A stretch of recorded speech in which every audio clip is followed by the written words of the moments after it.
नमस्कार दोस्तों, मेरा नाम इस कुमार है। बेसिक मैथमेटिक्स में आप सभी का बहुत बहुत स्वागत है। आज हम समांतर श्रेणी के चैप्टर से कुछ और क्वेश्चन को सॉल्व करेंगे, जो कि लिखा है कि एपी के प्रथम 4 पद लिखिए, जबकि प्रथम पद ए और सार्वंतर डी निम्नलिखित दिया हुआ है। तो ए बराबर है 10 और डी बराबर है 10।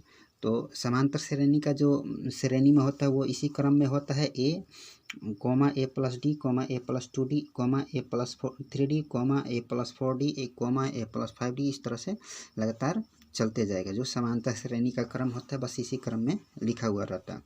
तो हम याद रखेंगे कि ए प्लस पहला जो पद होता है ए होता है, दूसरा पद होता है ए प्लस डी, तीसरा पद होता है ए प्लस 3d, नहीं तीसरा पद होता है ए प्लस 2d, चौथा पद होता है ए प्लस 3d और पांचवा प्लस होता है ए प्लस 4d, जो इसी क्रम में दिया हुआ रहता है। तो ए मेरा दिया हुआ है 10, तो 10 लिख दिए। और दूसरा पहला पद ए, दूसरा पद निकालने के लिए ए और ए प्लस डी को जोड़ देंगे, ए और डी को जोड़ देंगे। तो ए और डी को जोड़ दिए हैं तो 10 10 20 आ गया दूसरा पद।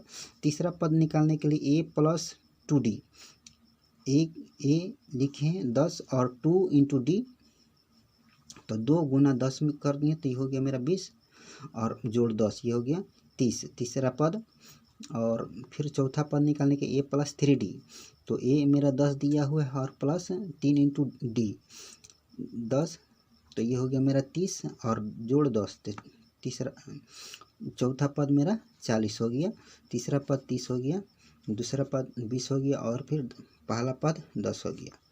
तो ये मेरा बन गया। इसी तरह से है एक और क्वेश्चन, उसको भी देख लेते हैं। तो a बराबर है -2 और d बराबर है 0। तो ये समांतर श्रेणी का क्रम जो होता है वो इसी तरह से होता है। a पहला होता है a, फिर दूसरा होता है a प्लस डी, तीसरा होता है a प्लस 2d, चौथा होता है a plus 3d, dot dot dot इस तरह से आगे बढ़ते जाएगा। तो a मेरा दिया हुआ है -2, तो -2 लिख दिए।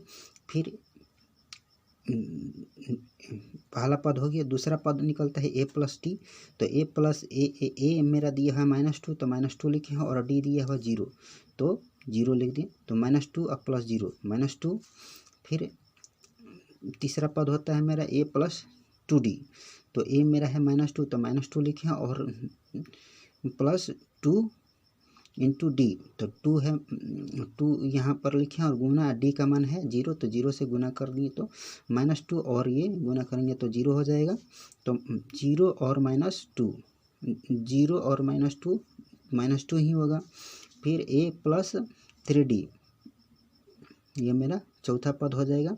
तो ए मेरा है -2 और प्लस 3 इंटू डी, 3 में गुना कर दिए डी से, तो डी मेरा 0 है, तो 0 से करते ये भी मेरा 0 हो जाएगा। तो -2 और प्लस 0 ये मेरा -2 है, यानी प्रथम पद 2 और दूसरा पद -2, तीसरा पद -3, नहीं तीसरा पद -2, चौथा पद भी मेरा -2 होगा। इस तरह से ये मेरा क्रम बन जाएगा। ओके दोस्तों, उम्मीद करता हूँ आप सबको समझ में आ गया होगा।